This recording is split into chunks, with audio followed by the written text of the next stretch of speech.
Hello and welcome to the Coolsense instruction for use video. I'm going to start off with running through how to activate your device and then the instructions for how to use your device, and finally I'm just going to include some tips and tricks for prolonging the longevity of your device. So to begin with, this is how your Coolsense arrives packaged. Okay, so it's a matter of removing the device from its packaging.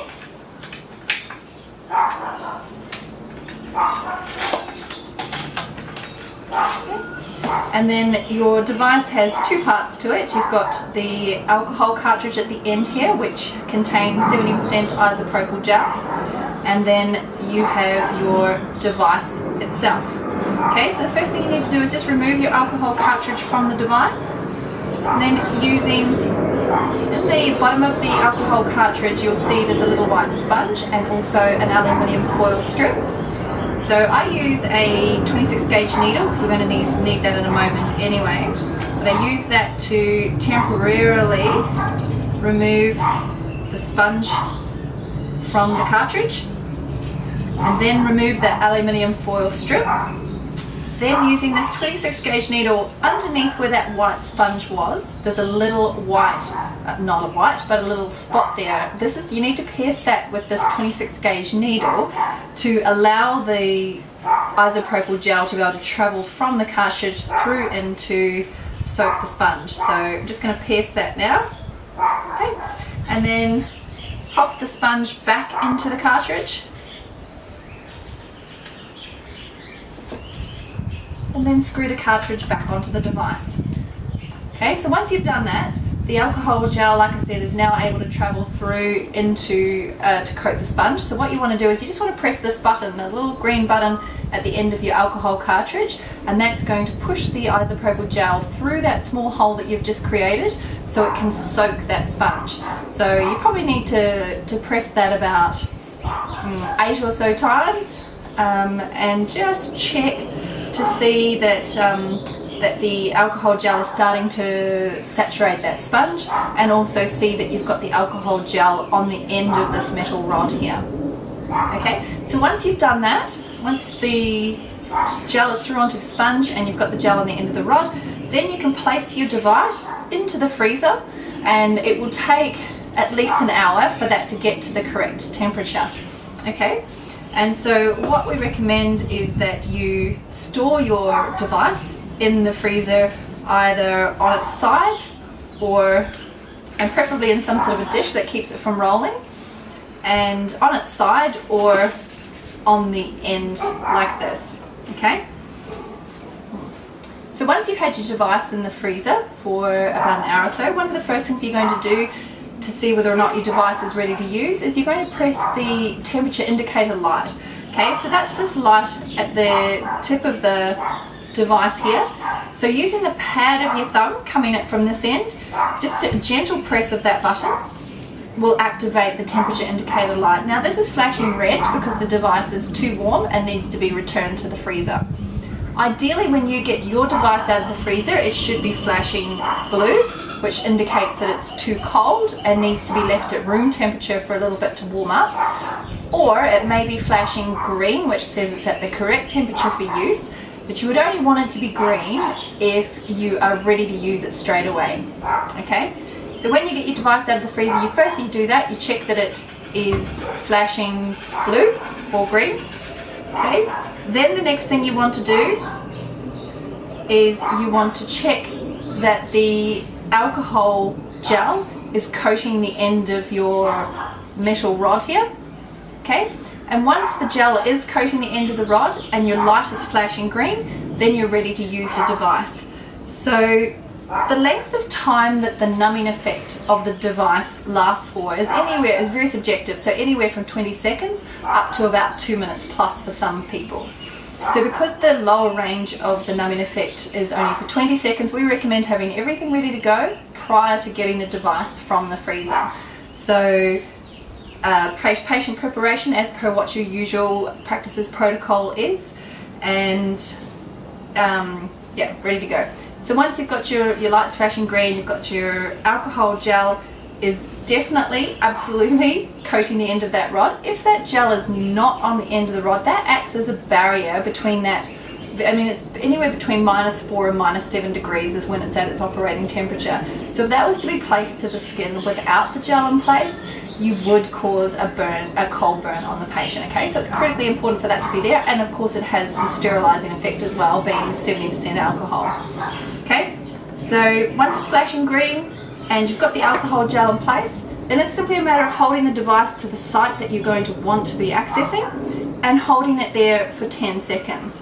So counting, obviously, 1 Mississippi, 2 Mississippi, up to 10, however you want to do it, but also communicating with the patient. So just asking them whether or not it's cold, whether or not it's starting to feel numb, and obviously if they report any pain, you would want to remove the device straight away.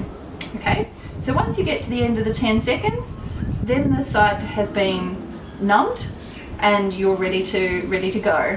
Okay, so once you've finished, it's simply a matter of screwing your alcohol cartridge back in place.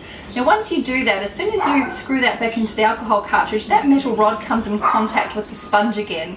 So as long as the sponge has enough alcohol gel saturated in it at the time, when you go to use the device again, it should be enough to coat the end of the rod. If at any time you take that device away from the alcohol cartridge and it doesn't have the alcohol gel in place, then it may be time to press the end of the cartridge here again to push more of the alcohol gel through into the sponge. Okay, now the other thing I would just include is that for some of the hospitals, in terms of using the device with their immunocompromised patients, have included some extra steps in relation to cleaning the device. So one of those steps is when they first remove the device from the freezer, they will give the end of the rod here a wipe down with an alcohol wipe with 2% chlorhexidine, then put it back together again for the alcohol gel to coat the end of the rod, and then they use it as per what we've just run through before. In addition to that, what they may also do is, once having finished use the device, actually give that metal rod another wipe down with an alcohol wipe with the 2% chlorhexidine, and then put the device back together again, and then you can also wipe down the entire device with an alcohol wipe with 2% chlorhexidine and then return it to the freezer. If you want to use this multiple times, the variable is the temperature. So the length of time that this will be flashing green for will depend on what your room temperature is that you're utilizing it.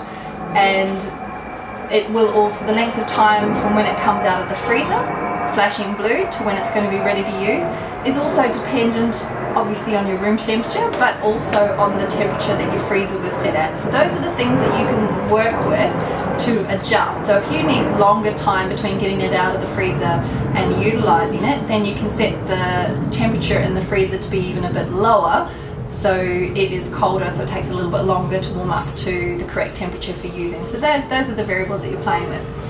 So a couple of tips in terms of how to look after your device to prolong its longevity. One was what I showed before in terms of activating the temperature indicator light. So using the pad of your thumb, coming from this end and gently pressing down. So if you were to use the end of your thumb or a finger, it's very easy to push that button off in a different direction that will get it caught underneath the casing, and then it is very difficult to get back out again. Okay, so using the pad of your thumb and coming straight down like that.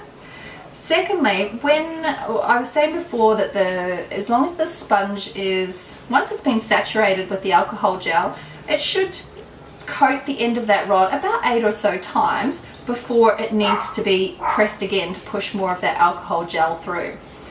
So two things with that. Obviously that's going to prolong the length of time that your alcohol cartridge is going to last for.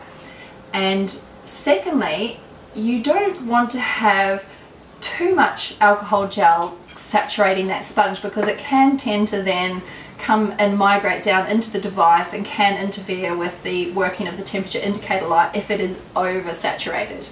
Okay, so those are two really important things there. Also, if your freezer has a bit of moisture in it and you're finding that that's sort of affecting the sometimes it's difficult to unscrew your alcohol cartridge from the device when it comes out of the freezer, you can put the device in a sealed container in the freezer or a sealed bag if you would like to. And just the fourth thing that I would really recommend as well is just the polymer on this device coming out of the freezer is very brittle, and it's very round, the device, and so it does roll very easily. So really recommend that you keep the device in some sort of a dish such as this with sides where it is not able to roll off your surface, because it comes out of the freezer, it's very brittle. If you were to drop it onto a hard floor, there's a very high likelihood that your device will break. Okay, so those are my tips for prolonging the longevity. I hope you enjoy and your patients enjoy the benefits of using the Coolsense device. Thank you.